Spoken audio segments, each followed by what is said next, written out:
Getting your first subscriber on YouTube is one of the easiest things you can do, but it's also one of the hardest to get right. If you are brand new to YouTube, welcome to one of the most incredible, creative, and accessible opportunities on the face of this planet. You can start creating right now and potentially reach an audience of 2 billion people for free instantly. If you're watching this video, it is clear you have a passion and a message, and it's time to start sharing that with the world, just like we did. And now we have 1 million subscribers. On the other hand, it's very likely that most of you probably already have at least 1 subscriber. So let me ask you this. How did you get your first subscriber on YouTube? Let us know in the comments below. Now, my guess is that your answer probably falls into one of 3 buckets. You either subscribe to that channel from another account, you asked somebody in the real world to subscribe to your channel, or you earned that subscriber in the YouTube world. Now, I could be proved wrong, and I want to be, but the cynical side of me suggests that most of us manufactured our first subscribers. If you stick around to the end, you'll find out the answer to that. Oh, and as a quick side note, has anyone noticed how these balloons make that look like a gold play button? It's not. Not yet, anyway. Now, don't worry, folks. If you did beg, borrow, or steal your first subscriber, I'm not here to dob you into YouTube. I'm not here to cast judgment on the way you cheated to get your first subscriber. I'm just here to tell you that that subscriber is nothing more than a number. It won't help you with the algorithm. It won't help you build a community.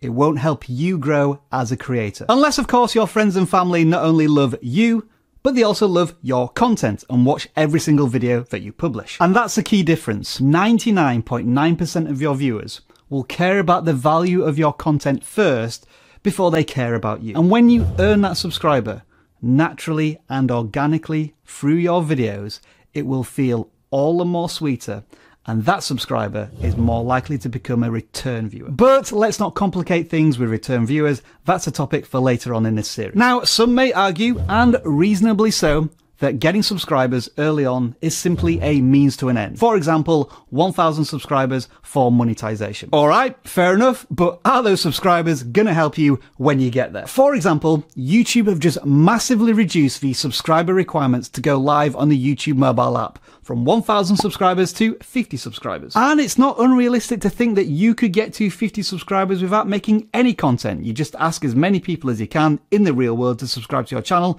Boom, you can start live streaming on mobile. But when it comes to that live stream, are any of those 50 subscribers going to watch it?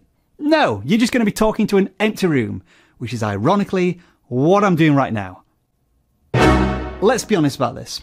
A subscriber by itself tells you literally nothing about your channel. It doesn't tell you how long people are watching your videos for. It doesn't tell you whether people are satisfied by your videos. And it doesn't tell you whether people were engaged enough to post a comment on your videos. A subscriber literally tells you this.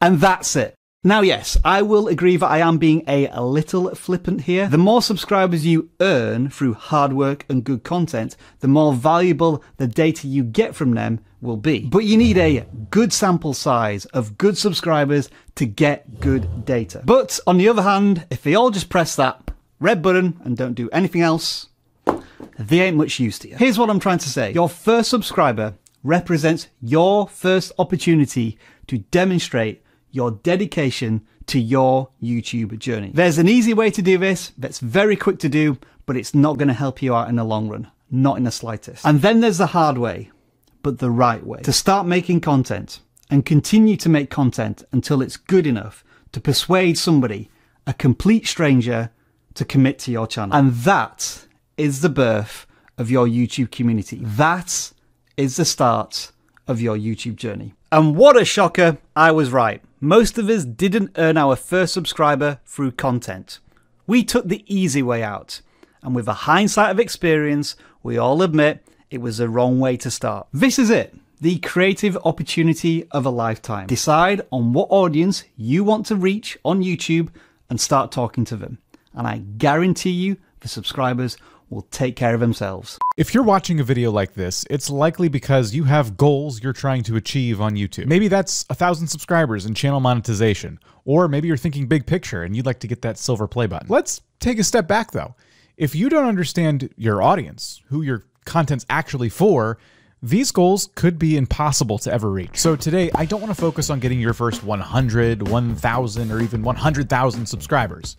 Today, I want to focus on getting 1 subscriber. Because if you can guarantee yourself 1 subscriber every single day, then there's no reason you can't guarantee yourself 2 subscribers a day. Or 10. What we're going to do is create a hypothetical YouTube channel specifically designed to appeal to Jamie. Who's Jamie? Well, this is Jamie. Okay, sorry, no, that's just a stick figure I drew in MS Paint. But now they're called Jamie, and they are obsessed with our hypothetical channel. The idea here is that we're trying to get as many Jamies as possible to subscribe to our channel every day. However, we don't really know anything about them yet, except that they're completely made up. So we get to decide who we want Jamie to actually be. To do this, we're going to start with something that you inherently love. The thing that you would like to make your YouTube channel about in the first place, ideally. For the sake of this video, though, let's say that you love collectibles. And none are more fun to collect than Pokemon trading cards, in your opinion. And in making that one decision we just made about our YouTube channels, we just learned our first fact about Jamie. They too love collecting Pokemon trading cards. Unfortunately, we just don't know what types of Pokemon trading card videos they would actually watch and then subscribe for. And that is where the research comes in. And this should be easy because this is a very active community. So finding YouTube channels, Discord servers, and subreddits shouldn't be a problem. Of course, I say that, but you should probably understand that this step, this research phase, is a whole lot easier when you love what you're covering on YouTube. But again, hypothetically, we do love Pokemon trading cards, so this is going to be easy. What we're trying to do right now is give Jamie a more well-rounded profile. So it's really important that we take our time and learn everything we can about the people who love this hobby. Now, of course, we don't have a ton of time to do that today, so we're just going to focus on a couple of things. But obviously, when you're doing your own research, you'll want to dive a lot deeper. We'll begin our research by doing the most obvious search we can think of on YouTube, which is Pokemon cards. And it looks like there is a lot of new content ranking for this term right now. We have massive channels getting tens of thousands of views in their first day of uploading. We have one here with 1.5 million subscribers and 100,000 views from just 22 hours ago. The titles and subjects of these first 3 videos are very revealing. They revolve around shopping for cards, secret places you can find them, or getting packs of cards and opening as many as you can on your video. Let's take a quick look at the vidIQ search panel, because when we look at the search term Pokemon cards, we have 60 out of 100 for an overall score. The closer that is to 100, the better. This means that the volume of searches is very high, in this case 71, and the competition is medium. It's right down the middle. We've already decided what we're going to cover on this hypothetical YouTube channel, but after seeing this, I feel even better about this decision. So after looking at some of the largest channels in this space on YouTube, we've learned one thing about Jamie. Potentially, they love watching people unbox Pokemon trading cards. So the next thing you want to do is take some notes. Write these things down as you're doing your research. And there's obviously a lot we can still learn just on YouTube alone, but we're gonna look at some other communities as well to see what's going on. Our next stop is the Pokemon TCG subreddit. It has 146,000 plus members. It's very active. The top post is actually pinned by the moderators. It is the weekly pricing, buying, selling, and grading general questions area. In just taking a quick glance at this post, we can see that people are talking about having their childhood collections graded to learn their value. Now, I'll be honest, I don't actually know a lot about Pokemon trading cards, so the concept of grading is kind of new to me. However, that might be another fact about Jamie that we need to discuss. And now, as the creators behind this channel, you and I get to make a decision. Do we want our hypothetical Pokemon trading card channel to be specifically for people who are just getting into the hobby? This decision changes the entire course of the videos we're going to be making. On a very personal level, I actually relate to that content more because I don't actually, in reality, know a lot about Pokemon trading cards. So in this case, I'm going to say yes. I'm going to say that Jamie is somebody who is new to collecting Pokemon cards, but they desperately want to get into it. Obviously, there's a lot more we can learn from this subreddit. So if this was the niche you were looking in, you'd want to spend a lot of time here. But now we're going to look for another area of the internet where fans of this hobby might be hanging out, and that is Discord. I'm going to do a quick search for Pokemon cards, and using Discord's Discover feature, we see a lot of different communities come up. What I'm specifically looking for are the names of these communities, what they claim they're about, and perhaps the amount of members within them. And lo and behold, there's a couple back-to-back ones here. We have Pokemon Trading Card Deals, and they have 13,000 members. And then there's our Reddit community again, but on Discord, with 11,000 members. If Jamie is somebody who's just getting into this hobby, I think we're going to want to learn a lot about how to score deals on these cards. So I'm going to join Pokemon Trading Card Deals. Discords are often broken up into different sections, and this one is just like a lot of the ones I've been in. And we have a section here for deals, and you see the different channels lighting up right now. There's Amazon, Barnes & Noble, Best Buy, eBay, GameStop, all the different places where you can find Pokemon cards. And this community is going in and just sharing things that they're finding. For example, somebody who walked into their local Target saw this giant display of cards. So let's go back to our list. We know that Jamie is somebody who loves watching videos where people are unboxing Pokemon trading cards.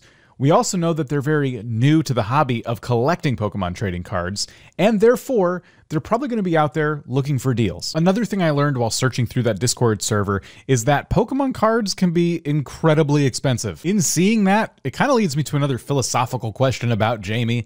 Is Jamie trying to collect Pokemon cards to make money, or are they trying to collect them for the sake of just building the biggest, most amazing collection that they can? For the sake of this hypothetical channel, I'm going to make my final bullet point about Jamie is that they are somebody who just loves collecting Pokemon cards. Selling them in the future, not out of the question, but right now, their focus is on getting as many as they can for the best price that they can find. And so this is everything we now know about Jamie, our ideal person that we're trying to target with our brand new YouTube videos about Pokemon trading cards. Now, it's entirely possible that you as the creator of this channel have other interests, and maybe Jamie does too.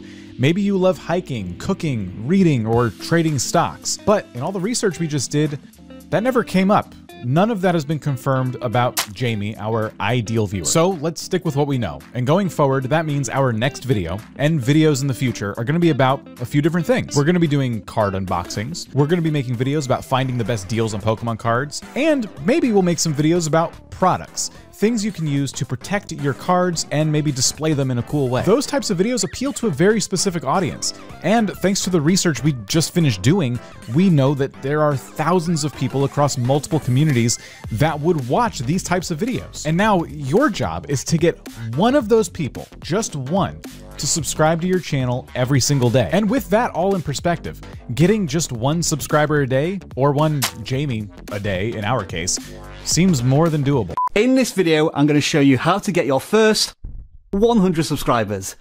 Just don't tap on this one because it's very fake and very, very hollow. Ow! Let's start off with a very basic question. And by all means, pop your answers in the comments below. How many subscribers have you got right now? When did you start your YouTube channel? And how long do you think it's going to take you to get to 100 subscribers? If you've already got 100 subscribers, I'm really fascinated to know as to why you're watching this video in the first place. But more importantly, congratulations, and how long did it take you to get to 100 YouTube subscribers? If you're looking for a definitive answer as to how long it takes to get to 100 subscribers, then after 13,000 responses and some fairly questionable math, the answer is 61 days. But hey, I'm not here to set any deadlines or put you under any undue pressure. Ultimately, if you're creating videos, developing skills, and having a ton of fun doing it, who cares how long it takes? But hopefully this guide is going to accelerate your progress to 100 subscribers. And if you stick around to the end of this video, I will show you the thing that you can finally start tracking and taking a lot more seriously. Oh, what's this? Oh, free pizza? Oh. Now you're talking. Now then, you can feel free to argue with me in the comments below about this, but I reckon the first major milestone is 100 YouTube subscribers. Now, you may be asking me why I think 100 subscribers is a major milestone. Well, I've got two reasons. First up, there are two YouTube features you unlock, one of those being able to live stream directly from the YouTube mobile app. Actually, you unlock that at 50 subscribers, but I bet you didn't even know that, so consider it a bonus. However, what you do unlock at exactly 100 subscribers, not sure if that was supposed to happen, is the custom URL tool. This will allow you to create a memorable YouTube website address for your channel, as opposed to a random collection of characters. And it will also protect your channel name and identity against fake channels trying to impersonate you. Now, there are a couple more requirements regarding custom URLs, one of which we'll come back to later. I think we'll come back to this a little later as well. That's because I need to focus on tackling the second reason why 100 subscribers is the first major milestone. And it's all because of that huge, giant YouTube elephant that's always in the room. Shut up, 1,000 subscriber elephant. This is the stumbling block many YouTubers face, along with the 4,000 hours watch time giraffe. Most YouTubers start their channels with those two milestones in mind, 1,000 subscribers and 4,000 hours of watch time. And there's an obvious reason for this: monetization. Well, guess what? And I am sorry, this is a little dose of realism. It is very, very hard to achieve that with no YouTube experience, with no views, no subscribers, no watch time. And so that's why I believe 10% of one of those targets, 100 subscribers, is a lot more realistic. Not that I want to set targets to specific milestones, but I see 100 subscribers as something that's achievable in several weeks, maybe a couple of months. Whereas 1,000 subscribers or 4,000 hours of watch time, that feels more like something that's going to take several months, and in many cases, more than a year. And so, with all of that being said, let's look at what you should be doing to help you get to 100 subscribers. Ah, that's a bit of an anticlimax. What about if... thumbnails and titles. Simply put, you're not prioritizing them and you're not spending enough time on them. Don't feel bad about this. Everybody makes this same mistake. Everybody wants to turn their idea into a video and worry about the thumbnail title optimization later on. But here is a highly useful nugget of information that I want you to sear into your YouTube brain as quickly as you can on your YouTube journey. The first thing every YouTube viewer sees, the title and the thumbnail, is the last thing the YouTube creator often makes. And this is where, for the first time in this series, we're going to introduce you to some basic analytics via the YouTube Studio. I know that these numbers can be very intimidating to new creators, or just plain boring to non-data nerds. So all I want to do right now is show you where to find these numbers and explain the importance behind impressions and click-through rate. And we'll start with impressions. In very basic terms, this is the number of times YouTube shows a thumbnail and a title to a user. For example, on this YouTube homepage, we can see a vidIQ video, which will add 1 impression to the count for that video. And so remember, and this is crucial, unless the user has seen a previous video from the vidIQ channel, the only thing they have ever seen from us is that thumbnail and that title. It doesn't matter how good the quality of the video is if we can't convince that viewer to click on that title and thumbnail. Now, when you do win that click, your video earns a view, and that conversion rate is tracked by a percentage called click-through rate. So to give you a quick, simple example, if your video got 1,000 impressions and 100 people watched that video, that's a click-through rate of 10%. Due to the way YouTube calculates this, the numbers are almost never as clean as that, but you get the general idea. Now then, one of the pitfalls of talking about YouTube analytics is that people, especially new YouTubers, start to ask about magic numbers. In this case, what is a good click-through rate? Well, I can answer that question in 3 parts. First of all, there is no magic number for click-through rate, impressions, average view duration, any YouTube analytics. Second of all, if you do want some form of an answer, here's what 10,000 people said when we asked them in a voting poll. Take that with a pinch of salt. And finally, click-through rate does depend on many different factors. For example, if your video is doing really well because of a high click-through rate, YouTube then may start to share it with a lot of new audiences, which means that impressions go up, but because that new audience isn't as invested in your video, click-through rate may go down.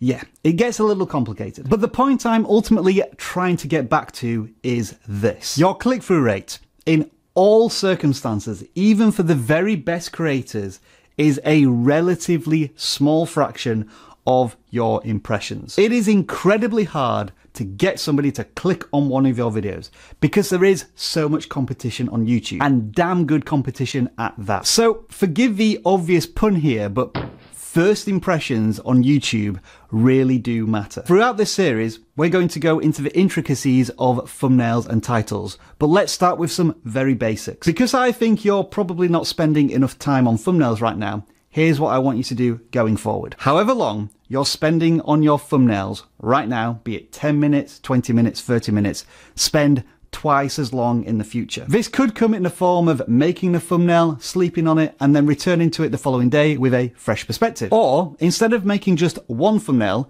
make a second alternative thumbnail that you can switch to if the video is not performing as well as you would expect it to. The second concept I would like you to adopt is to make your thumbnails half as complicated as what they are right now. Because here's the thing, according to Netflix, the average user spends less than 2 seconds looking at each thumbnail. On YouTube, it's likely even less time because there are so many more thumbnails to look at. Your thumbnail needs to have a wow factor, and it needs to do that instantly. This is the title and thumbnail I've already prepared for this video. It's simple in design and you can decode the premise of a video in seconds, and it has an element of motivation and excitement. This thumbnail and title have also helped me shape my target audience for who is going to watch the video and why they need to watch it. Which brings me onto the third strategy. Because users will see your thumbnail and title first, you should make your thumbnail and title before you start the video. I know this can sound really counterintuitive to your creative instinct because I feel the same way. I just want to film, get my hands dirty and make something for people to watch. But if you don't have a thumbnail and a title that will help define your video, midway through making it, you'll start to lose direction. This is a strategy that I'm trying to adapt to and embrace 10 years and 2,000 videos into my YouTube journey. I've got to be honest, it's a struggle. But if you can start doing this now at the beginning of your YouTube journey, it's going to have such a positive impact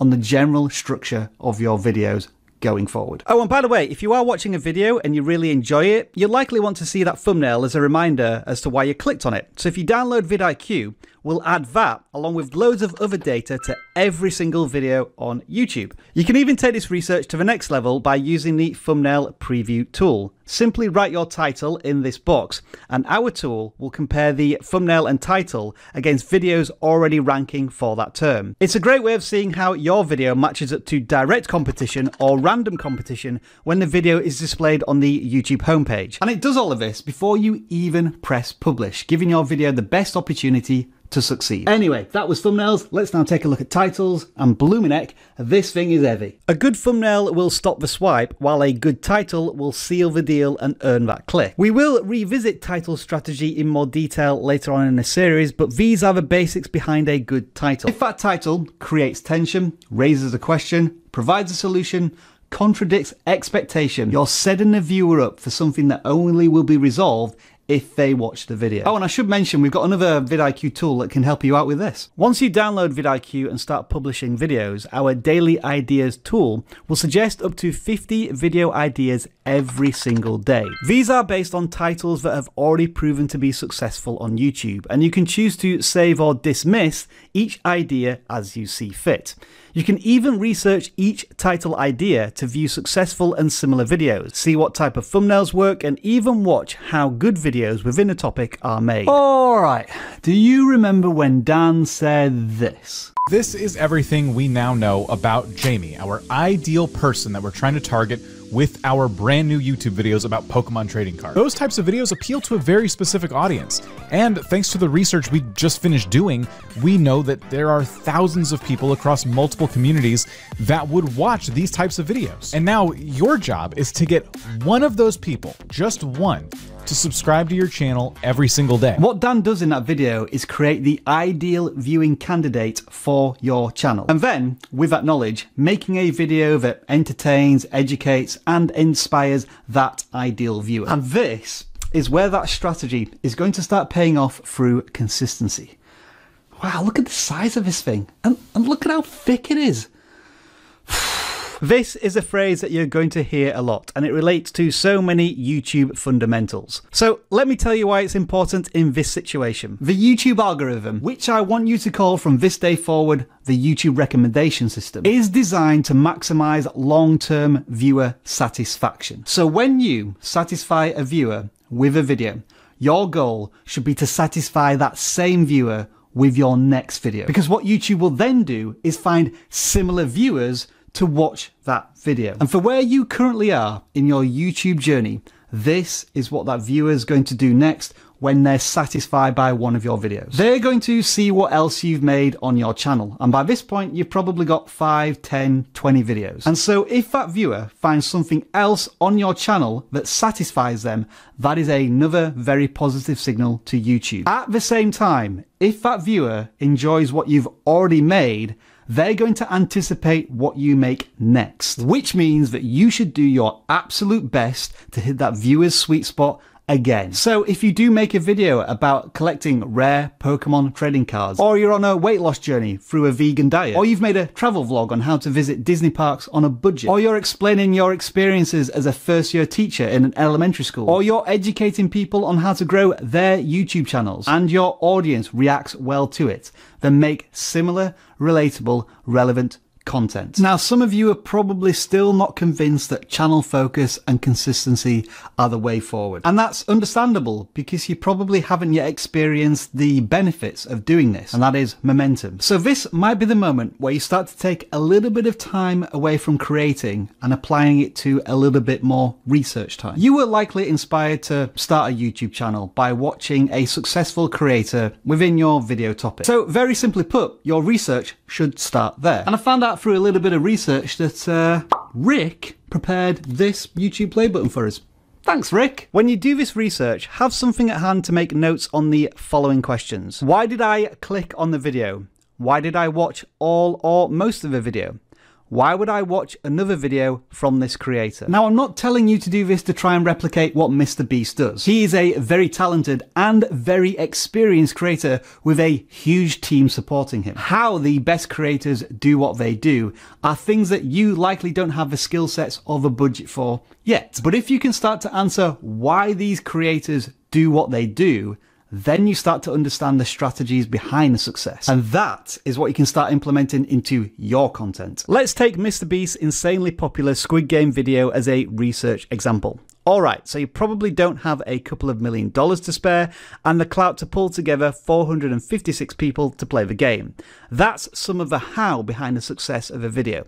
But let's focus on the why. Why did you click on this video in the first place? Well, MrBeast, like many other YouTubers, leveraged a very popular trend, Squid Game. Maybe not at the same time as everyone else, but MrBeast has a mass audience to be able to do that whenever he likes. The thumbnail itself really jumps out of the screen with vibrant colours, and that's done by increasing the saturation of the primary colours in something like Photoshop. The colours themselves contrast really well too, red against green in this case. Fun little fact, MrBeast actually wears black in the video, so the red used here is purely an aesthetic enhancement. You've probably heard of the YouTuber face before. Well, MrBeast has a very excited one, but it also contrasts with the worry/fear of the contestants. The title is short, very easy to understand, and complements the thumbnail so that the viewer instantly understands what the video is about. And finally, the package MrBeast presents in his thumbnail and title is unique. Where else are you going to see such a video? Now, as I said earlier, nobody is expecting you to replicate MrBeast or the successful creator that you're researching. But if we remove MrBeast's influence from these strategies, now, could you possibly implement some of these into your content?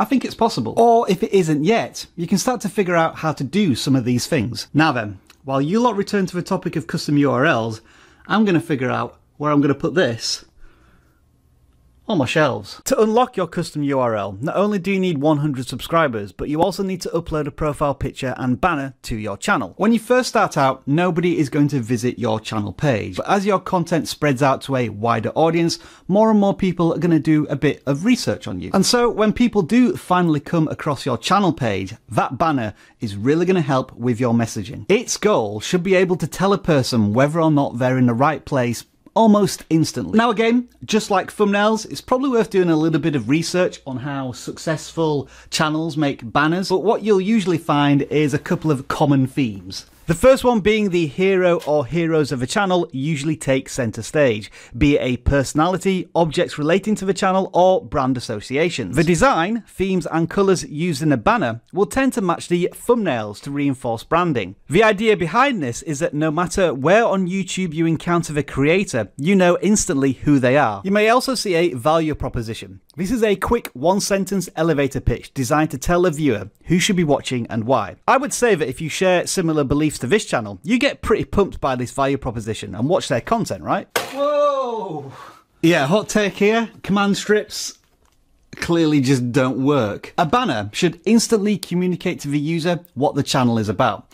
And we're going to put that to the test. We've just been looking at huge, well-established, very successful channels. But now we're going to take a look at one that's probably at a similar point in their YouTube journey as you. So what I want you to do is tell me in the comments below what you think this channel is about.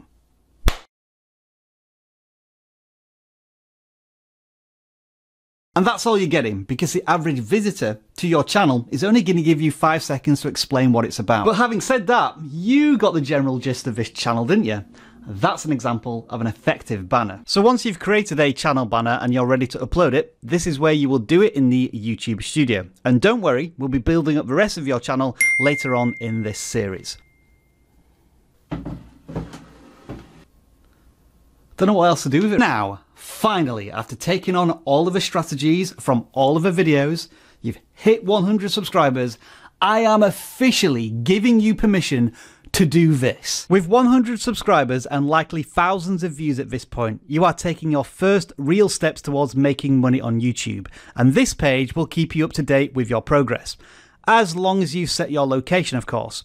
This is very important, by the way. Make sure you set it correctly. As you can see, it's not just about 1,000 subscribers and 4,000 hours of watch time. There are other requirements. Make sure you follow them. And you can even set up YouTube to notify you when you reach a requirement, so you don't have to refresh this screen every single hour of every single day. Trust me when I say that while 100 subscribers may feel like you're 10% of the way to 1,000 subscribers, in reality, you're much further on in that journey. As you create more and more videos and get better at doing it, more and more people will discover your content. You will go from earning 1 subscriber a day to 2 subscribers, 5 subscribers, 10 subscribers. There are 2 big things we want to focus on today to help you reach that next big YouTube milestone. In the case of this video, 1,000 subscribers. The first is video intent. That is to say, where do you want these videos to live on YouTube? Who are they for? The second is your analytics, because those will hold the key to getting your next video that coveted 1 out of 10 spot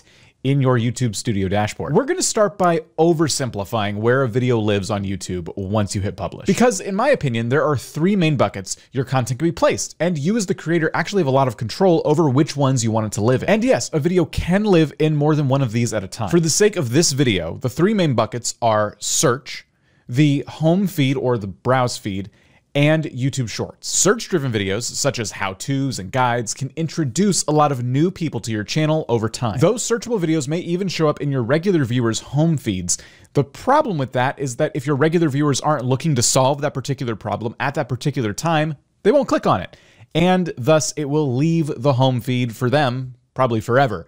And this is the expected behavior when you make a video intended for search. So I like to think of searchable videos as ways to introduce new people to your channel. With that in mind, we're going to call this step 1 for getting to 1,000 subscribers on YouTube. Now, I understand not every creator is trying to target search on YouTube, but just hear me out. Once a new viewer clicks on one of your videos they find in the search feed, you obviously want them to subscribe and watch more. Traditionally though, people don't subscribe after just watching one of your videos. Once they get the answer to the question they've been asking in search, they typically move on and they don't have an inherent interest in the rest of your channel. But that is where the home feed comes in, because you as a YouTube viewer have probably noticed when you watch somebody's video anywhere on YouTube, the next day or even later that day, YouTube will be in your home feed showing you other videos from that creator. So now that you've made a searchable video that's getting a lot of new viewers to check out your channel for the very first time, the trick is to get them to check it out for a second time. Which leads us to our next step, which I can't get to, unfortunately, without first mentioning YouTube Shorts. See, Shorts live in their own separate places in the YouTube app. One of them in particular we talk about a lot is the Shorts shelf. Now, depending entirely on your goals as a creator, you can make an entire channel dedicated to YouTube Shorts, or you could make a channel that includes YouTube Shorts among your long-form videos. Either of these are great strategies, but again, it just depends on your goals. What I will say though is that if you're a creator looking to implement Shorts among your long-form videos, there's something you really need to keep in mind. It's important to remember that if you go this route, converting those short-form viewers to viewers of all of your videos is very difficult to do. You need to make sure the short form videos that you make are very incredibly similar to the long form videos that you make. So step 2 for getting to 1,000 subscribers on YouTube is to make videos that can live amongst the browse features on YouTube. Specifically, today we're looking at the home feed. For a video to be successful in the home feed, it needs to be intriguing to the same type of person who would have found one of your videos from search or from shorts, as I mentioned a minute ago. You know how a lot of us in the YouTube education space are always talking about how there's no secret to YouTube, and a lot of this just comes down to experience? Yeah, that's the step we're on. That's step 2. Because for a video to become successful in the browse and suggested features of YouTube, you really need to understand your ideal viewer. It's also crucial that you know your topic just as well as you know your audience, if not better. So picking a trend just because you think it might get views won't cut it here. You have to understand, what is that topic that's trending? Why is it so popular? How are people responding to it? These are all things you'll find as you keep creating content on YouTube and keep gaining experience. So let's take a look at a channel that has mastered making search-driven content and content that has that more emotional pull that does very well in the home feed. These are our friends at Think Media, and they are about to hit 2 million subscribers here pretty soon. Their content is designed to help creators find the right gear as well as grow on YouTube. In terms of the titles of the videos that they produce, you can tell that most of them, if you take a look, are designed to be discovered in search over the course of a long period of time. While most of their videos do target YouTube search, there are a number of them that actually have more of that emotional pull. Specifically, this video right here, Stop Using This YouTube Feature. This video got 18,000 views just 4 weeks ago at the time of recording this video, and what you'll notice about it is that we don't really know what feature is being discussed. This video in particular is designed to create suspense and intrigue. You as a YouTube creator need to know what this feature is. Is this something that you've been using? And why should you stop using it? The purpose in showing you Think Media's channel is to help you understand that it is a choice. Do you want your video to live in search, or do you want it to live more in the browse and suggested features? It's also possible that videos like these can do well in browse and in search. It really just depends on the viewer, okay? Take this video you're watching right now, for example. If you are a regular viewer of this channel, it likely showed up in your home feed first, and now you've clicked it even though I am trying to target search. However, you're, as a regular viewer, likely clicking on this video because you understand that everything we upload on vidIQ has some kind of inherent value to you. And if I'm right, if that's the case for you, then it's fair to say that vidIQ has likely earned a bit of your trust. You even may already have 1,000 subscribers, but you know, as a regular viewer of this channel, every single video we produce will have something for everybody in it, even if it's titled something like how to start a gaming channel. Even travel channels could benefit from some of the advice in that video. So this video will get some strong browse views when we first publish it, but over time we expect it to do a lot better in search. And you might be asking, how do you even know that? Well, that's because this video is actually a remake of one just like it. At the time of recording, this video is about to hit 1.3 million views on YouTube, and it is titled How to Get Your First 1,000 Subscribers on YouTube in 2021. In the last 48 hours, 60% of the views on this video have exclusively come from YouTube search. However, if we look at this video's success in its first 24 hours on YouTube, we'll notice that it has under 10,000 views. And if we go over to the Reach tab and check out traffic source types in the first 24 hours, we'll see that over half of the views came from browse. As I said earlier, videos can live in multiple buckets at one time, and I expect this one to do the same, at least at first. But let me show you an example of a video we made that was basically only designed to live in browse for a short period of time. I titled this video, Millions of Channels Just Unlocked This. And as you can see today, it's not really doing much. But when it was first published, it was one of our top performing videos at the time, with over 22,000 views in its first 24 hours. The story behind that video is that YouTube announced the YouTube community tab was going to be unlocked for creators at 500 subscribers rather than 1,000. It was a very exciting announcement, but one I knew people wouldn't really be searching for. So I immediately went for the emotional pull when I created that video. I had 2 goals when I made that YouTube video. One was to update people about a breaking YouTube news story, and the other was to get them excited about a new feature that I know a lot of people don't really appreciate enough on YouTube. So to quickly recap before getting into step 3, search-driven videos are helpful for people finding you for the very first time. Videos with that more emotional pull help people who found you for that first time have some sort of interest in other types of videos you make on your channel, thus watching you for a second, third, and fourth time. Step 3 for getting 1,000 subscribers on YouTube is going to be about getting people to watch more than one of your videos in one sitting. Let's create some binge sessions. And we're going to do this by leveraging end screens and pinned comments in your videos. This is probably the easiest step we're going to cover today. And if you've already been making videos and you have a whole library library of them.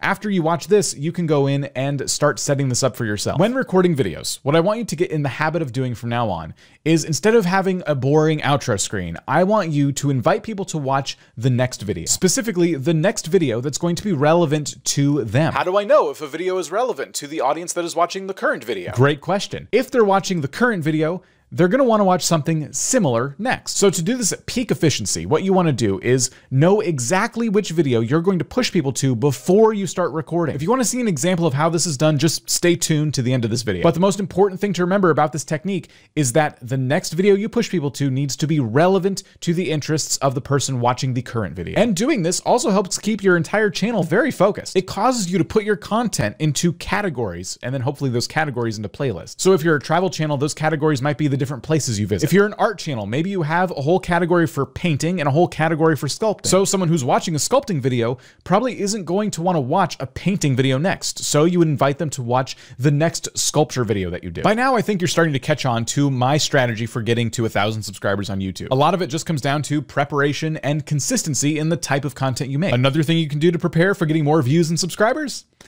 titles and thumbnails. And that brings us to step 4. You need to conceive these before you ever record your video. Knowing your title and thumbnail beforehand helps keep your video focused throughout, and has a lot of other benefits too, because it also helps you do your research on that title and thumbnail to make sure that it is as clickable as possible. That research may reveal a whole new direction you need to take that content in order for it to be discoverable. And there's nothing worse than trying to figure that out after you've finished recording and editing. I do understand that this isn't always possible depending on the type of content you make, but I would encourage you to do this as often as possible. Additionally, your titles and thumbnails should work together. You don't want people having to try and guess what your video's about. The less thinking somebody has to do, the more likely they are to click. There's no one bit of advice I can give you for having the best title and thumbnail. It really comes back to video intent. Are you making videos for entertainment purposes, or are you making videos for educational purposes? Because as you can see, the two styles of title and thumbnail together will be vastly different depending on what you're doing on YouTube. Of course, at vidIQ, we have my favorite tool for doing this type of research, and we call it preview in search results.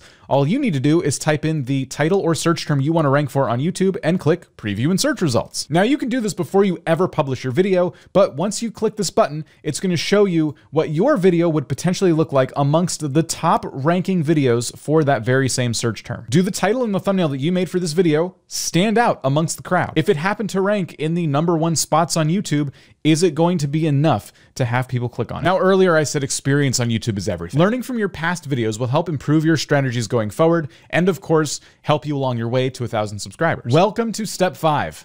Analytics. Now, YouTube analytics can be rather overwhelming, which is why we have some of our vidIQ tools in the first place. But today we're just going to look at a few of YouTube's own analytical tools that I would encourage you to keep up with on a regular basis. When you click on YouTube Analytics from your YouTube studio, you are likely familiar with the Overview tab. Now, this is great at a glance, but it doesn't really paint a complete picture. Clicking on See More allows you to dive incredibly deep into your YouTube analytics. But we could save this sort of lesson for another time. Instead, we've talked a lot today about where your videos can show up on YouTube. So I'm going to go into the Reach tab and scroll down to Traffic Source Types. For our channel, in the last 28 days, it looks like 25% of our views have come from browse and 24% have come from search. Our videos have received 20 million impressions in the last month, which has equated to a 4.6% click-through rate overall, and we've gotten 920,000, almost 921,000 views from those impressions. This is showing us a nice report card for traffic sources and views and impressions for our entire channel, but you can even get this same data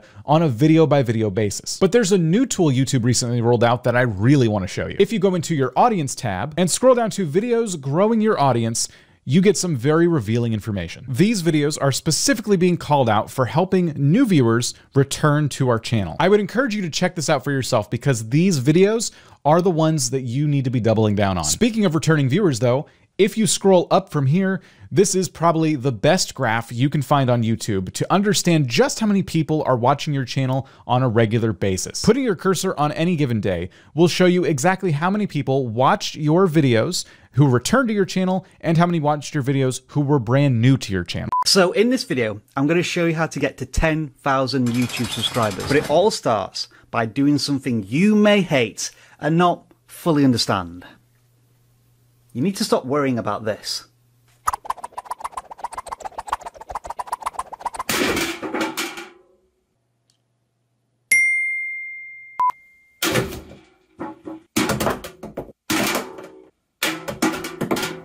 Come on. This is somewhat of a personal opinion, and you are free to argue with me in the comments below. But there comes a point where you need to just forget about subscribers. And I think beyond 1,000 subscribers is that point. Let's be honest with ourselves. Why did we want 1,000 subscribers? Because we want to monetize our content. They're just a means to an end, along with 4,000 hours of watch time. And if we're honest, here at vidIQ, it's a means to an end for us, because we know people search for how to get more subscribers. And if you've been watching the rest of the videos in this series and you've reached this goal of 1,000 subscribers, now you can start to focus on other important YouTube things. Now, yes, it is true that you may unlock more YouTube features with more subscribers, such as stories. And yes, far off in the distance at 100,000 subscribers, you will get your first silver play button. But aside from that, and much more importantly, you have the beginnings of a community. You will have noticed more and more that you're getting comments from regular viewers every single video. You will have also noticed that your baseline for views per video is rising slowly but surely. Those are human beings actually watching, enjoying, and engaging with your content. And that's who you want to focus on. Because you see, the thing is, subscribers can play tricks with your analytics. Take this one as an example. You're confused as to why you get so many views and watch time from non-subscribers and assume that's a bad thing. Well, that isn't necessarily the case for two reasons. Sometimes viewers never subscribe and still watch channels on a regular basis. That's me. I genuinely cannot remember the last time I subscribed to a channel. I just put my trust in YouTube to serve up the right content I want to watch. And if non-subscribers are watching your videos, YouTube is constantly testing out your content with new viewers. And that surely can't be a bad thing, right? You need to dedicate your message, your creative endeavors to the people, your audience who are watching you now, today, not subscribers who press that red button 6 months ago and have never watched anything else on your channel. Here's a tinsy-wincy little insight into how the YouTube algorithm works. Oh, and by the way, that's another phrase I'm not a particular fan of. When you say YouTube algorithm, people think of it like a system that is there to be hacked, and that's just not the way to do YouTube. Anyway, back to my point. If somebody watches your content last week and doesn't subscribe to your channel, they are still far more likely to see another one of your videos come up in the home feed or through suggested than a person who subscribed to your channel 3 months ago and has never seen one of your videos since. Or to put it another way, a viewer's recent watch history combined with their current personalized watching habits are far more valuable signals to YouTube than whether they have subscribed to a channel or not. I religiously watch MKBHD for tech stuff. I watch a channel called Wrestling Bios for 1990s wrestling stuff. And I watch Oliver Harper for anything to do with film retrospectives and reviews. Now, because I watch these channels so regularly, at least once a week, these channels frequently appear on my homepage, even though I'm not subscribed to two of them. I pulled that clip directly from a video I made recently titled How to Beat the YouTube Algorithm in 2022. And I'm going to reinforce what I said there now. Your goal isn't to beat the YouTube algorithm. It's to build an audience on YouTube. And you do that by paying attention to what your audience watches on your channel, not by paying attention to this. Now I've brainwashed you out of the concept of subscribers, let me show you what you should be paying attention to instead.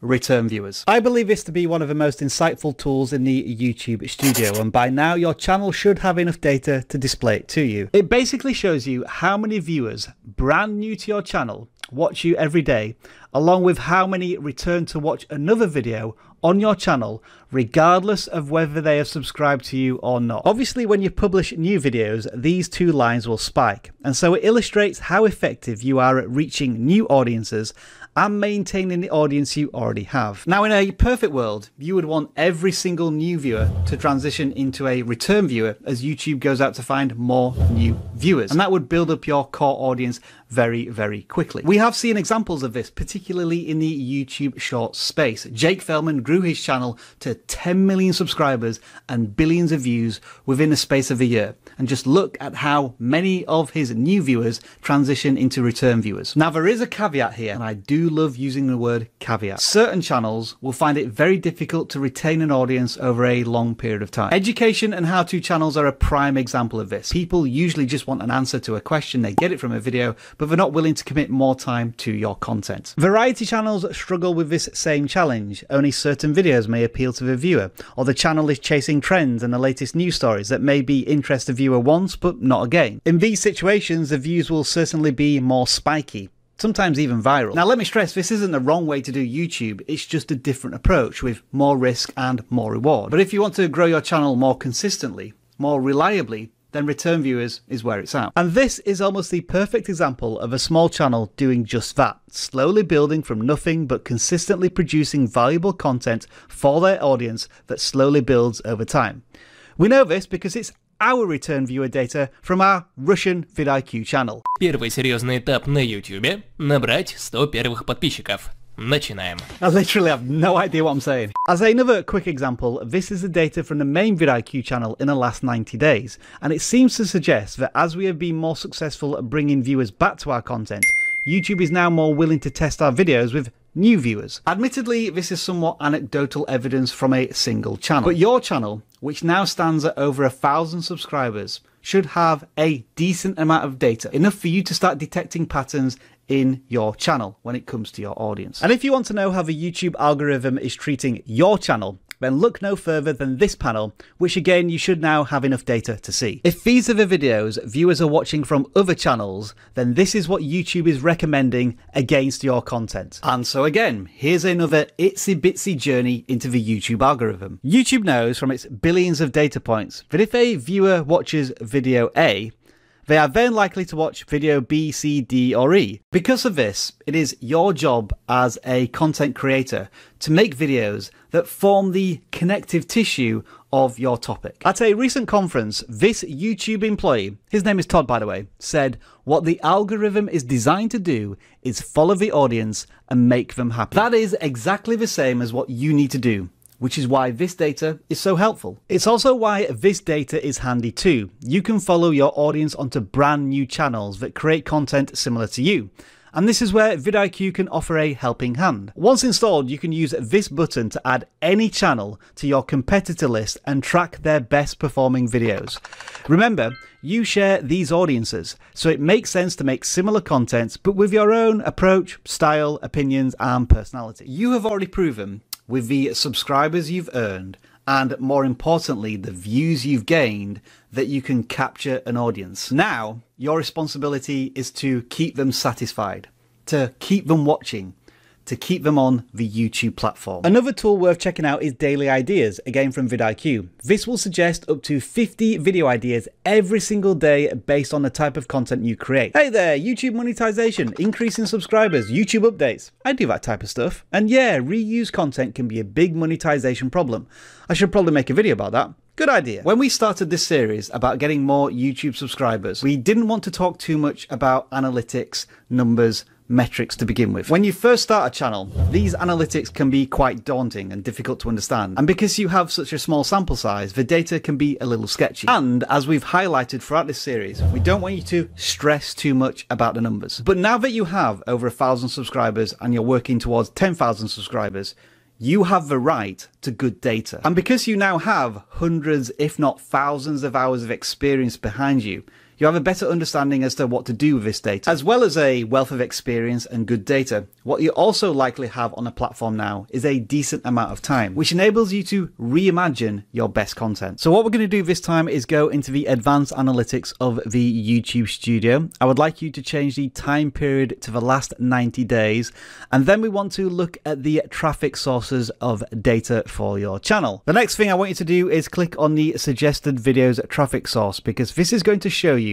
what videos are directing traffic to your content. In other words, when somebody watches a video on YouTube, the next video they watch is one of yours. So just like the YouTube algorithm, what you're doing here is following the audience. And my advice is to remake one of these videos or a very similar video. Now you can see why we're making all of these videos about how to get YouTube subscribers in 2022. Even if you've made very similar content before, as long as enough time has elapsed, or you can provide a fresh perspective, new information, a different angle, and of course, by now you're a better creator, it's really going to resonate with your audience because they know what to expect from your content. On the other hand, if you drive a lot of views from search, then just change the traffic source accordingly and make videos based on the results. Again, this is why we're making videos about getting subscribers and mentioning the YouTube algorithm as frequently as possible. Now, even though I've been advocating throughout this video that you need to stop worrying about subscribers, if you are dead set on gaining more, you can use the same data. All you need to do in the advanced analytics is click on the subscription source tab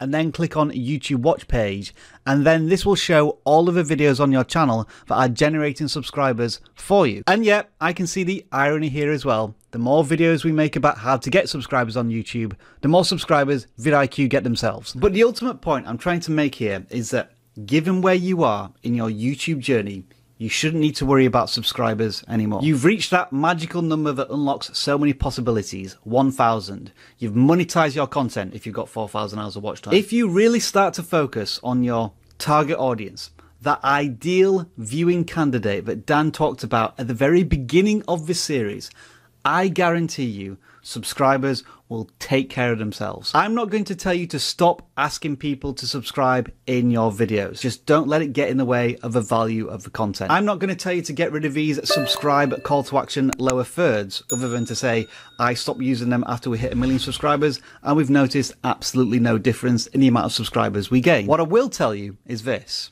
always do what's right for your audience, because not only will subscribers take care of themselves, but so will the YouTube algorithm. You would like to get to 100,000 subscribers on YouTube, and that's great.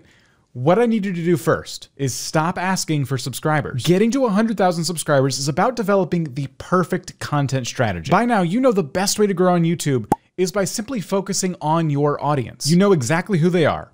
You know why they watch your channel over the countless other options they have. And because you're providing value in every single video you make, you don't need to ask for subscribers. That is the kind of attitude and mindset it's going to take to get you to this number. Because by now, if you're still focused on the actual number of subscribers you have, then that means you're inherently less focused on the audience you're catering your content to. Up to this point, Rob and I have been working together to get you your first subscribers, your first 100,000 and 10,000 subscribers. And naturally, this video is next. In each one of those videos, we dove deeper and deeper into the strategies and tactics it's gonna take to reach those certain milestones. For this video though, we're taking a big step back. We're gonna worry more about your creative insights, building up your YouTuber intuition. You'll be using this YouTuber intuition to consistently get all the videos you make to reach those top 5 slots, upload after upload. When you're over 10,000 subscribers, you've been digging into the data and you've been learning exactly who your audience is. And you've been consistently making videos for that audience. So now we're gonna talk about the steps it takes to make it to this next leg, the next milestone,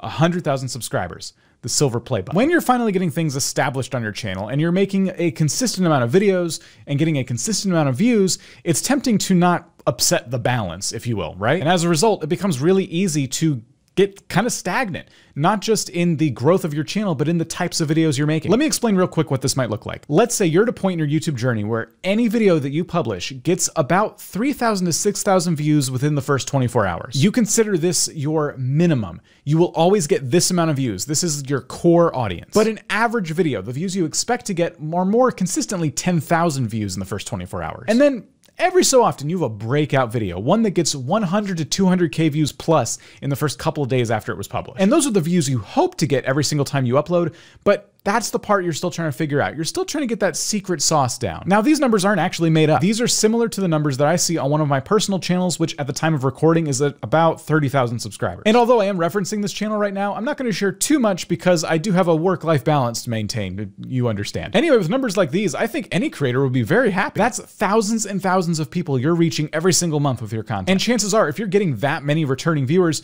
YouTube is steadily putting your videos out there to some new viewers, which is attributing to some steady growth on your channel. From here though, this is where you need to be giving yourself a little more trust as a content creator. You understand your audience so well here that, hypothetically speaking, your videos are getting 10,000 views pretty much every time you upload. But on this journey to 100,000 subscribers, it's time to break the mold, at least once in a while. Now, what do I mean by that? Well, I want you to start looking just outside of your YouTube niche when you're looking for new ideas, new types of content you could make to reach a new audience. This is Josh Strife Hayes. He is a Twitch streamer and YouTuber with right now over 400,000 subscribers. And he actually has multiple very successful channels on YouTube, each with their own strategy and purpose. The channel is focused specifically on MMORPGs. You'll notice there's a very wide variety of MMOs featured on the channel. But then we get to a very recent breakout video for Josh. What the hell are NFTs? At the time of recording, this video is 3 weeks old and still getting 235 views per hour, and it has in total over 500,000 views. This is a video that is just outside the niche of this channel, and it's very likely reaching an entirely new audience for Josh. Now you might be asking, why are NFTs even relevant to an MMO channel? Well, Josh's community has an inherent interest in this topic. If you've been following this at all, you know that NFTs are starting to make their way into the conversation around gaming, specifically play to earn gaming. I'm only going to go that deep in NFTs, by the way. We're not going any deeper than that. And the thing about NFTs is that they're pretty complicated, and you yourself might be asking, yeah, what even is that? Well, because they're at the top of mind right now, this is a topic that comes up during Josh's live streams. And the more times people in his chat ask things like, what's an NFT, the more reason Josh has to just give up, throw his hands in the air, and make a video about it. Well, it seems to be paying off because the views he's getting on his videos since releasing that one are up. And now, just a few days ago, he's decided to double down on this topic by making a video titled "What the Hell is the Metaverse?" And it's getting 920 views an hour right now. And for those who don't know, the metaverse and NFTs are just really closely related. What was once a channel just about MMORPGs is now a channel that has the authority to talk about things that are just outside of that topic, things like NFTs and the metaverse. Another example where we experimented here on the vidIQ channel was back in the day when we followed the PewDiePie versus T-Series trend. We brought in a lot of new viewers with this content. This content was relevant to our audience. It was about two channels competing to get a certain number of subscribers. But at the same time, it attracted a totally different audience to the vidIQ channel. And while this content was relevant to our audience and what we do here at vidIQ, we don't feel like that content brought in a lot of returning viewers for our channel. Once that trend died down, our views started to level back out. And if that's the case, do we regret covering this topic? Absolutely not. We learned a ton, and it didn't really hurt anything either. In fact, it's very likely that some of you out there watching this video may have found us because of that series we did all the way back then. So in a worst case scenario, even a breakout success that you can't capitalize on doesn't necessarily mean doom and gloom for your channel. The important thing is that we tried something new, and at the time it made sense for the niche that we're in. So when I say that you should try some new things, I'm expecting that you yourself already have your version of this somewhere in your mind, that you can think of a topic just outside of your niche that would make for something fun to explore for your audience. Now, in experimenting with new types of content, you kind of run into another problem, and that's time. Where are you going to find time to do that research for your ideal viewer? Will this mean extra videos for your channel? And if so, when are you going to find the time to edit those new videos and create those new thumbnails? Well, at this stage on YouTube, and by this stage, I mean at or above 10,000 subscribers, this is about the time a lot of channels start to consider themselves legitimate businesses. Turning your channel into a business is a subject we can go really deep on. I do want to talk about hiring help, but I'm not going to go into subjects like LLCs, taxes, liability, employment taxes, healthcare, things like that. Let's keep it simple for now. You can certainly wait on this step, but when you are ready to hire some help for your channel, there are a few ways to go about it to keep you out of trouble, legal or otherwise. First, you need to decide what part of the creative process that's taking up a lot of your time, but that you also don't enjoy doing. For most creators I've spoken to, that's either editing or thumbnails. Depending on your niche though, a lot of creators actually opt to hire a virtual assistant, which is like a personal assistant who works remotely and handles a lot of your administrative tasks. Figure out your needs first and foremost. Now, if you're going to hire somebody, I have 3 pieces of advice for you, 3 mistakes that I don't want you to make. And this is coming from someone who's made them. Once you figure out what you need, do not hire your friends, hire your family, or seek free help from members of, say, your community, like your Discord moderators. There's a number of reasons I would refer to these as mistakes, and I'm sure you can draw your own conclusions as to the litany of things that can go wrong. But the biggest issue I had with hiring any of those people was the job either not getting done A, on time, or B, very well. I also never really got an expert out of the deal either, someone who specialized in what I needed. Instead, if you're gonna hire somebody, I would start your search on websites such as Fiverr or Upwork. These sites are full of freelancers who have all kinds of specializations. And the best part about sites like this is they handle all the money stuff. That third-party assistance can keep you out of all kinds of trouble when the alternative is paying for freelancers straight out of your bank account. So until you're in a position where you can actually employ people, I would lean on sites like this. Now, investing in hired help is one way that you can start to expand your business as your channel grows. However, your education is another way that you can invest. One way I invested in myself was to learn about affiliate marketing. The simplest way to get started as a content creator is to join something like the Amazon affiliate program. You can do this well before you get monetized by the YPP partner program. I started off making 20 or 30 bucks here and there, but fast forward 5 years and now I make thousands of dollars per month based on the foundation that I laid back in 2017.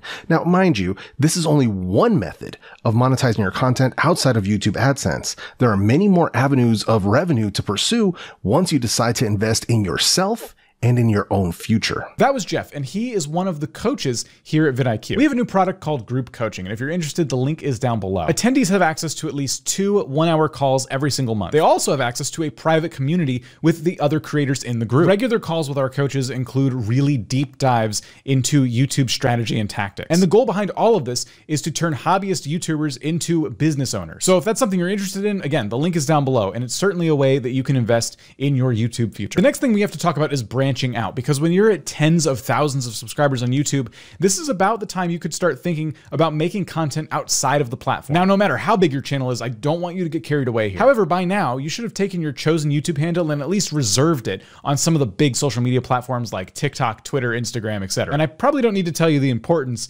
of reserving these handles, even if you never plan on using them. Now, these various channels and platforms will differ for everybody depending on the type of niche. Certain creators might need to set up a Discord community, while others who make shorts might want to think about putting those shorts on TikTok, and they need a TikTok account and then a TikTok strategy. Now, why tens of thousands of subscribers before you do something like this? Well, from personal experience, every time I start a brand new YouTube channel, that channel gets my undivided attention. I don't post tweets with that handle. I don't develop a TikTok strategy. I don't post Instagram updates. You get the idea. And I don't do those things because starting a brand new channel takes an incredible amount of time and focus. Not to mention, I still have my family and full-time job and other things in life that I need to balance. But by the time I have 10,000 subscribers on this channel, I'm probably pretty comfortable with its core content strategy at this point. And that's why I feel like this is a good time to start building your presence on other social platforms. And on that personal channel that I mentioned earlier, branching out to those other platforms had a huge unexpected benefit that I did not account for. Before I knew it, I was becoming friends with channels multiple times my size. And then collaboration opportunities were really, really easy to approach. And listen, if you're hearing this as a channel that's well under 10,000 subscribers and you're thinking to yourself, heck, why don't I just do that now? Let me explain. My advice here is to wait, because if you're anything like me and the countless creators I've spoken to, you probably haven't figured out that core content strategy yet. Having that made it super easy for me to even identify the creators within my space that I should be talking to and should be collaborating with in the first place. I also had the added benefit of a pretty decently sized channel by the time I did start to build these relationships. Now I didn't have to sell them on the idea of doing a collaboration with me. Over the last few weeks, we've taken you from your very first subscriber to your very first play button. Now, there's just one more step.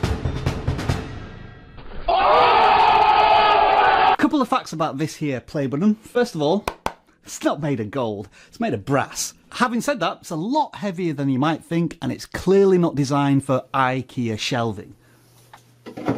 This is all very fascinating, of course, but do you want to know what the most interesting thing is? It's not the only thing you get at 1 million subscribers. So how do you get 1 million YouTube subscribers?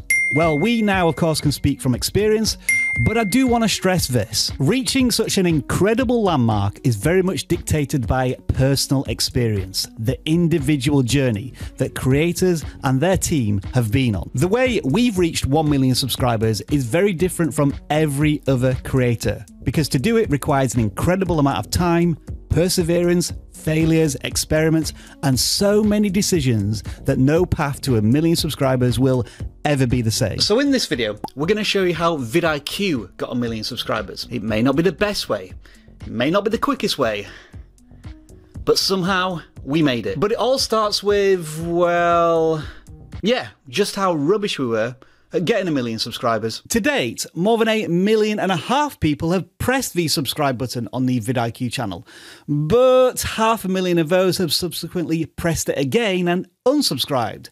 Had no one ever unsubscribed from the vidIQ channel, we would have got our gold play button over a year earlier than we did. Look, I'm just going to be honest with you. There's no way to sugarcoat this in any way, shape or form.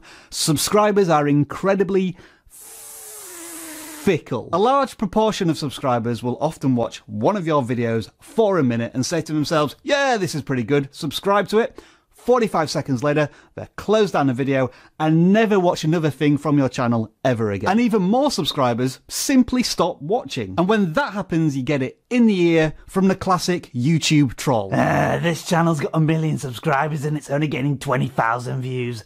Why should I watch them? The truth is, this happens to all channels. I mean, PewDiePie has 111 million subscribers, and yet less than 5% of them watch his videos on a regular basis. And this isn't to shame PewDiePie in any way, it's just how YouTube works. In fact, we've got a lot to thank PewDiePie for. You see all of these huge spikes in subscribers? Yeah, they all came from our slightly excessive coverage of the PewDiePie vs T-Series subscriber race that went on for about 6 months. Yeah, we gained a lot of subscribers from that, even though they had little to do with YouTube education. But hey, we learned a lot from it. And when we returned to YouTube education content, we gained a lot more daily subscribers than we did before. The truth is that over time, you change as a creator, as do the watching habits of your viewers. You're not going to keep everybody happy all of the time. Yeah. I know I mentioned this earlier on in the series, but return viewers really are a better measure of current channel size and whether or not your channel is growing. In order to keep this number climbing, viewers have to actually come back to your content. Subscribers don't. In fact, when subscribers stop watching your content, they tend to do absolutely nothing, including unsubscribing. So why do they unsubscribe at such an alarming rate on the vidIQ channel? We'll get back to that one, because first of all, we need to talk about luck. Now, I have to admit, the vidIQ YouTube channel has had a fair amount of luck, but not in the way you think. I don't think we've been lucky with the algorithm, which is what many people accuse YouTube of being. I believe we've deserved every view we've earned because the audience has decided to watch our content. And we've kept people watching our videos for long enough to convince YouTube to promote our content nearly 1 billion times. But what I will say is that we were lucky with timing. A lot more people started to take YouTube a lot more seriously in the mid-2010s when YouTube brought reliable, lucrative, and relatively untapped revenue-making opportunities to individuals. And a lot more people started making YouTube channels because early adopters had proven it was possible to create a business and earn a very decent living from it. Aspiring creators were passionate about what they wanted to say and very hungry to learn whatever they could to gain an edge, much like they are today. But back then, YouTube education as a video topic on the platform itself was very underserved. There were only a handful of creators who dedicated their channel to YouTube education to teach an audience of millions. Many of us who are full-time creators today can trace their education back to Tim Schmoyer and Daryl Leaves. They're both still around, by the way, and very, very successful at what they do. They just don't post that much anymore on YouTube and cater to a very different creator audience these days. Fast forward to today, and there are still millions of creators who want to know how to grow their YouTube channels, but now there are hundreds, if not thousands, of talented educators with the experience and skills to do just that. I know I refer to these two quite a bit, but there's a reason why Ed from Film Booth and Nate from Channel Makers have earned over 100,000 subscribers in the last year with their own YouTube education channels. They know their stuff and they are incredible at communicating it with their audience. I'll be honest with you, as I always am. I don't think if I started a YouTube education channel today, I'd be able to replicate this. The competition for YouTube education views is both massive and fiercely competitive. Like I said, sometimes timing is everything. Or to put this all another way, this is why it's incredibly hard to start a video game Let's Play channel, or an iPhone tech channel, or a Bitcoin channel, or a family vlog channel. At this point on YouTube, it's all been done 1 million times before. To be successful on YouTube, you either need to be one of the first, one of the best, or offer a completely different perspective to a video topic. But to truly become one of the YouTube elite, you need to be great at all three. And although it often might not look like this to the viewer, obtaining 1 million subscribers is very rarely achieved by just an individual. Of course, you see me most of the time and my face is plastered across the channel banner, but don't forget Dan and his contributions. Fun fact, his very first video on the vidIQ channel has well over 1 million views, and we even worked out that he's personally responsible for over 50,000 subscribers. And he loses a lot less subscribers than I do. That's a little worrying. We have a rolling cast of channel auditors, including Travis, Jeff, Viper, and all of our vidIQ partners. The social posts on Twitter and Instagram, I don't do any of them. And can you remember this vidIQ intro? vidIQ. vidIQ. vidIQ.com. I didn't make that. It's not even my voice. vidIQ.com. Nah. As your channel grows and you start to earn a sustainable income, you don't have to do everything yourself. In fact, you probably shouldn't, especially the things you hate. You can definitely outsource them. The thing most YouTubers wish they had more of is time. For small creators, this is pretty obvious when they're juggling a full-time job along with their new passion. Now, yes, if you are able to turn this passionate hobby into a full-time career, you get a lot more time. But you still want to maximize that time to what you do best. So if you love filming but you can't stand editing, spend money on somebody who can do it for you so you get that time back. And you know what? If we want to grow vidIQ well beyond 1 million subscribers, we're going to have to do this as well. We need more help. Stay tuned for that. But anyway, back to why we lose so many subscribers. Let me answer that and let me show you this. The vidIQ channel gets a disproportionately large number of subscribers from the channel page and other sources, but it also loses a lot of subscribers from those same sources. And the reason for that is vidIQ itself. Just in case you didn't know, we have an incredible set of YouTube growth tools that 2 million people actively use, and millions more have downloaded in the past decade.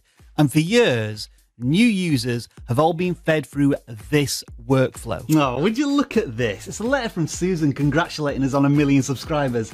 Ain't that nice? By the time you reach 100,000 subscribers and beyond, it's very likely that you already have an established presence beyond YouTube. And obviously, you're going to leverage all of your platforms, right? You're going to send people from YouTube to your emailing list. You're going to send people from your website to YouTube. For vidIQ, it's the same thing. We just have a very powerful other platform to send people to YouTube. But it's also a double-edged sword. Most of those people who press that subscribe button from the workflow haven't necessarily ever watched a vidIQ video. And that means that the value of that subscriber is very questionable. In reality, a view or several views from a single user should always come before the subscription. And so when you reverse engineer it, this is what happens. A lot of lost subscribers. Now, there's nothing necessarily wrong with this strategy. After all, we got the play button and we got the letter. But how valuable are those subscribers to our content? As I said earlier, this is our journey to 1 million subscribers, which will differ greatly from the next 1 million subscriber channel. And don't forget, this is one of the reasons why we're here in the first place, to practice what we preach. The vidIQ tools have helped the vidIQ YouTube channel to reach 1 million subscribers. We can provide you with 50 video ideas every single day. We can turn keywords into popular search-based questions that people are looking to answer every single day on YouTube. We can compare your thumbnails to the best performing ones on YouTube, and if you're stuck for a click-worthy title, we can instantly generate as many as you need. I used this tool recently to get a 1 of 10 video. This is the other side of our promotional endeavors. We're sending you from the YouTube channel to the vidIQ software. Go on, download it. It really does make a difference. And it's free. But having said all of this, I'll tell you now, the biggest reason why the vidIQ channel has hit 1 million subscribers is simply because we never gave up. Now, I know this sounds pretty cliched and easy to say, but to actually do it is really, really difficult. And you as a creator should know this to a certain extent. Let's put all of this into perspective. When I made my first video for the vidIQ channel, we had just 1,200 subscribers. On day one, that video, 5 years ago, got 566 views. No doubt that was a start, but it was a long way from where we are today. Since then, there have been hundreds, if not thousands of YouTube education channels that have sprouted up. 90% of them, if not more, have vanished because they all quit. But we didn't. We still haven't, and we have no intentions of doing so. We continue to turn up, week in, week out, without fail. We started out with 1 video a week, then 2 videos a week, a live stream, 2 live streams, YouTube stories, YouTube shorts, YouTube community posts, foreign language channels, and so on and so on. And you know what? Even after over 2,000 videos, we still turn up and we still have something to say. That is the very essence of YouTube. But it's a hard thing to do. We've been there when hardly anybody was subscribing to our channel and hardly anybody was watching our videos. But we knew this wasn't impossible because we'd already seen pioneers such as Tim Schmoyer and Dara Leaves succeed. So we weren't about to quit. The truth is, wherever you are in your YouTube journey, whatever struggles you're going through, whatever feelings of failure you have right now, I can guarantee that every single successful YouTube creator on the platform has felt exactly the same way as you at some point in their journey. If you ever have doubts, here's what I recommend you do. Take a look at one of those creators who inspires you or one of the largest creators in your video space. Go to their channel and sort the video list by oldest, but don't watch their oldest videos. Go 50 to 100 videos into their YouTube journey. What's up, guys? Before I go on a mini rant, which I'm about to, I'm going to touch on the gameplay real quick. This is a free-for-all on Sovereign. At that point then, they were just like you are today, still figuring out YouTube, still figuring out who they want to be on YouTube, still literally a million subscribers away from being the finished article, if there is one. From having never used a video camera in my life, it has taken me over a decade and more than 2,000 YouTube videos to reach 1 million subscribers. With all of the education and resources at hand, you can do the same, and probably a lot quicker. Very simply put, I quit is not in the YouTube dictionary. Now I do have a bit of a confession for you. When you reach 1 million subscribers, you don't actually get this. You get a paper version of the letter, and it's not personalized in any way, shape or form. But interestingly, what you do get in this rather enormous YouTube box is one of these. YouTube only gives out one award per channel, so this website allows creators to purchase more awards for their team, and these special framed and plated letters for both silver and gold awards. The most interesting thing here is that the framed plated letter differs from the paper letter.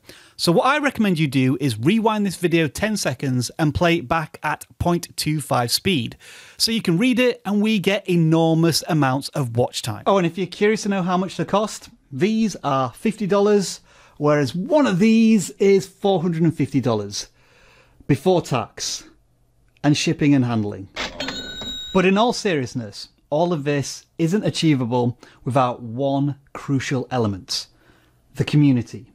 In other words, you. Whether you've subscribed or not, the fact that you're watching this video means that you're supporting this channel. And you're supporting this channel because we give you value. And whether you are trying to get your first subscriber, your 1,000th subscriber, your 1,000,000th subscriber, it pretty much boils down to that. Make content your audience wants to watch. If you do that, and you have a little bit of patience, YouTube will take care of the rest. Now, I appreciate that 99% of those watching aren't even close to 1 million subscribers. So first of all, thanks for watching this video. But if you do want to watch some tips, tricks, strategies and advice which are really going to help you out pretty much no matter the size of your channel, then check out the ultimate guide to growing your channel on YouTube right here.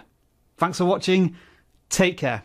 What rubbish has vidIQ uploaded today?